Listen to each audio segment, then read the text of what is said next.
Hi,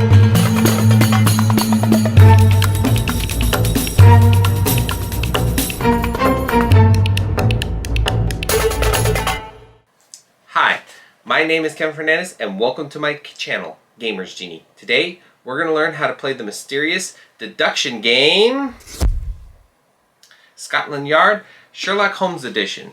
This 2 to 6 player game which is published by Ravensburger games. The game's afoot.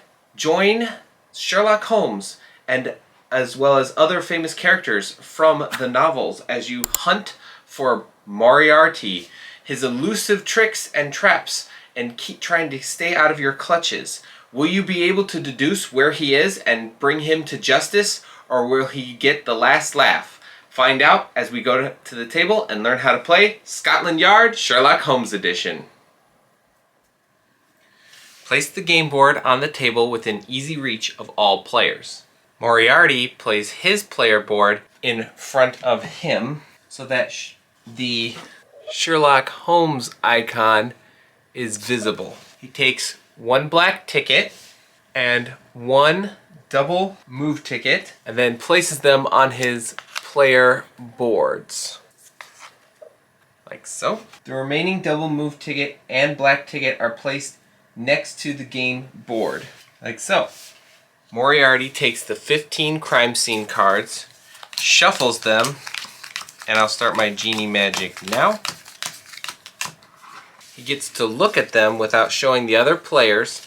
Then he takes them, places them face down right next to him. The remaining crime scene cards, once he's picked 3, are removed from the game and are not used for the rest of the game. Finally, he covers the right-hand side of his travel log with the travel log strip. Each player can choose to play as any one of the detective characters as long as the Sherlock Holmes side is face up, as we are teaching the Sherlock Holmes portion of this game. In a 2-player game, since this is what we are going to be using, the detectives select 2 characters. So I will pick Sherlock Holmes and Dr. Watson. This is the marker for him, and here's Watson's. This is Moriarty's.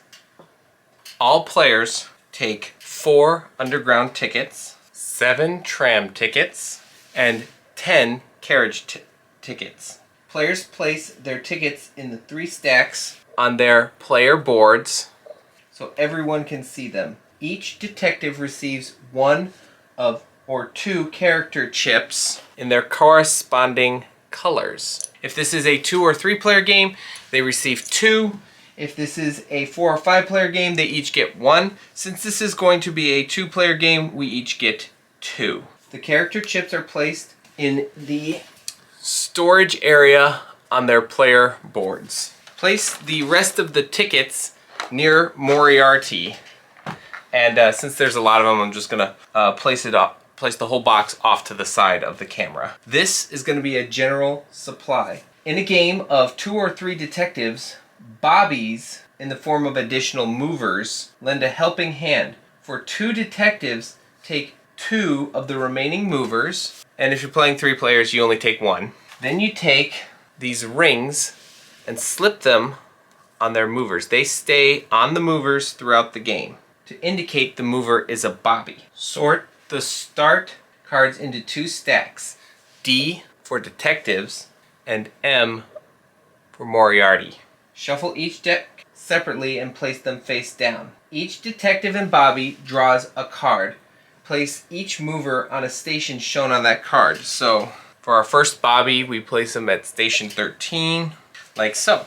Then take and return the D start cards to the box. Moriarty draws an M card and looks at it without revealing it to the other players.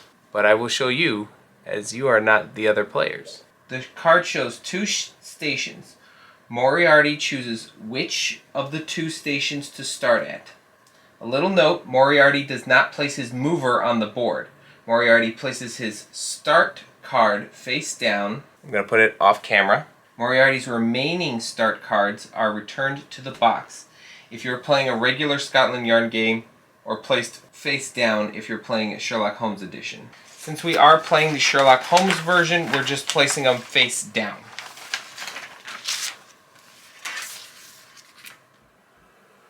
And that completes the setup. The game consists of multiple rounds. Each round, Moriarty makes his move first. Then the detectives and bobbies play in any order. The game board shows the transportation network of London. Each place on the map is a station for 1 to 3 means of transportation: carriage, tram, and underground. The colors of the station indicate which means of transportation start and stop there. So first, the player must begin their turn at a station.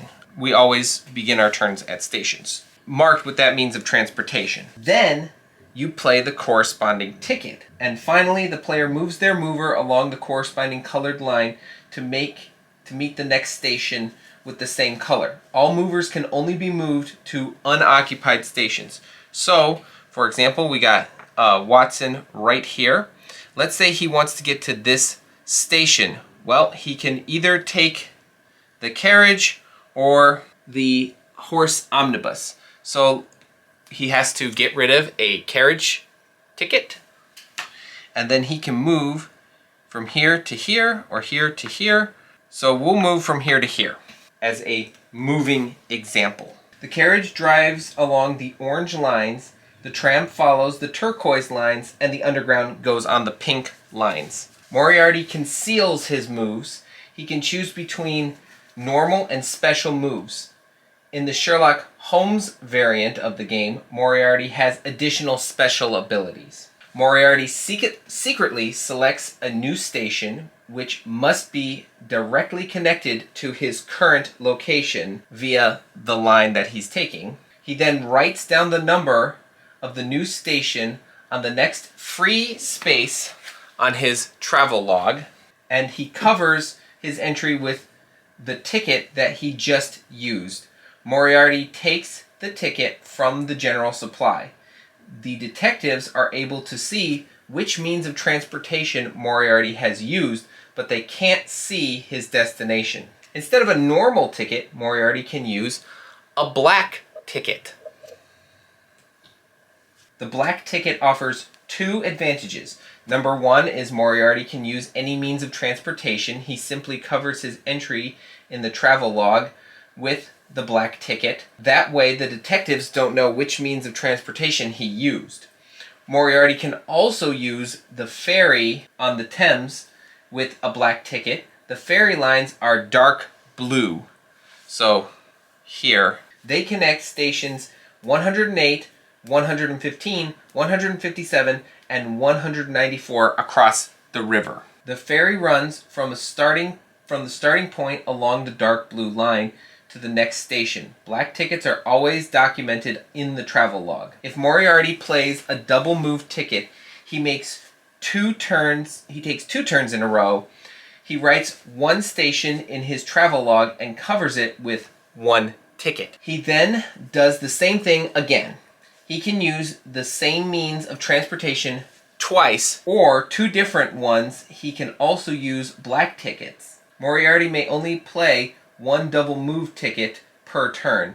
Used double move tickets are placed in the box.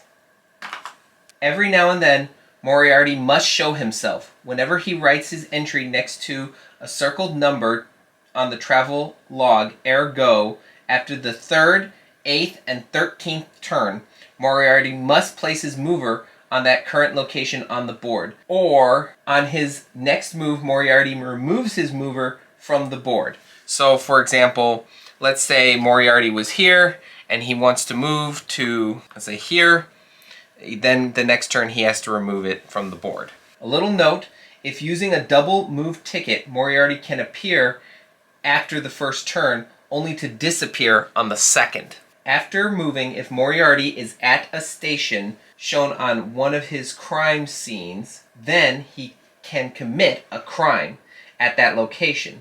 To do so, he announces that he is committing a crime and then places the crime scene face down on the marked edge of his player board.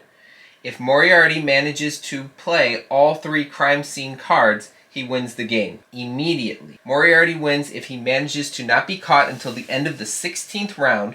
Moriarty also wins if he plays all 3 crime scene cards In both cases, the game ends immediately. The detectives know that a crime was committed, but don't know the location of the crime. However, each crime scene is either at a river, a park, or a landmark. Once Moriarty has completed his turn, the detectives and bobbies take their turns in any order. Since the detectives all share the same goal, they should work together to coordinate their moves and the moves of the bobbies. Each detective chooses which means of transportation they will use and discard their used tickets in the general draw pile. Then they move along the appropriate line to the next station. The same movement rules apply to bobbies. However, unlike the detectives, they do not have to use tickets to move. That's what this ring on them is for. They can move anywhere, and the ring kind of pays for everything. Moriarty wins if he manages not to be caught until the end of the 16th round. He also wins if he plays all 3 crime scene cards. In both cases, the game ends immediately. The detectives win if at any time a detective or bobby is on the same station as Moriarty. In this case, Moriarty must reveal himself and has lost the game. So let's say that I used this ticket, went to here. Well, that's where Moriarty is, so I technically won the game. That's all you need to know to play Scotland Yard Sherlock Holmes Edition. If you have any questions about this game, please put them in the comments below and I'll get to them as soon as I possibly can. If you enjoyed this video, please give it a like, hit that subscribe button, and ring the notification bell to be notified for how to play videos just like this one. And if you're a big fan of the channel as a whole, consider becoming a Patreon supporter on our Patreon page. I'll leave a link to that in the description below. You can support us for as little as $1 a month. I'd like to thank our current patrons. Your donations mean a lot to this channel, so thank you very much. And I hope you all are enjoying your early access to how to play videos, just like this one. Be on the lookout for our gameplay video on Scotland Yard Sherlock Holmes Edition. But until then, thanks for the views.